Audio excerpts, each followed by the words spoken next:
ఏదైనా ఒక హత్య కేసులో ఒక మృతదేహం లభించినప్పుడు దాన్ని శవ పంచనామా చేసి పోస్ట్ మార్టానికి పంపిస్తారు. పంపించినప్పుడు పోస్ట్ మార్టం ద్వారా మృతుని యొక్క మృతదేహానికి పోస్ట్ మార్టం నిర్వహించడం ద్వారా ఈ మృతి గల కారణాలను తెలుసుకోవచ్చు. అది చాలా కీలకంగా ఉంటుంది హత్య కేసు దర్యాప్తులో.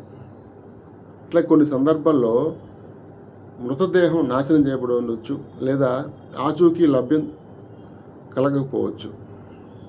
ఈ సందర్భాల్లో నిందితులకు శిక్ష పడుతుందా పడదా? తీర్పులు ఏం చెప్తున్నాయి, కోర్టు ఏం చెప్తుంది?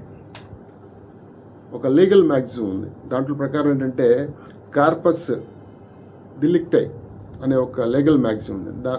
దాని సారాంశం ఏమిటంటే అన్ని సందర్భాల్లో మృతుని యొక్క కార్పస్ అంటే అతని యొక్క మృతదేహం అనేది లభించకపోయినప్పటికీ కూడా రెండు సందర్భాలు ప్రూవ్ చేస్తే అతను చంపబడినట్లుగా రుజువు చేయబడుతుంది. అదేమిటంటే ఒకటి, మృతుడు బతికి లేడు అని చెప్పి ప్రూవ్ చేయగలగాలి.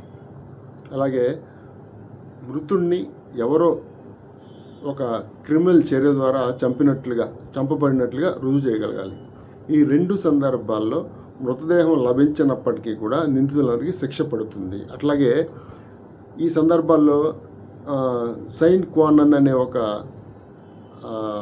లీగల్ మ్యాగజైన్ ఉంది. అది కూడా దీనికి అప్లికబుల్ కాదు. అంటే విచ్ వాట్ నాట్ అనేది, అంటే ఎక్కడ ఏమిటి ఎప్పుడు అనేది కొన్ని సందర్భాల్లో తెలియనప్పటికీ కూడా శిక్ష విధించడానికి అది అడ్డం కాదు. కారణం ఏంటంటే మృతదేహం లభించకపోయినప్పటికీ కూడా ఈ రెండు సందర్భాలు రుజువు చేయగలిగితే నిందితులందరికీ కూడా శిక్ష పడుతుంది.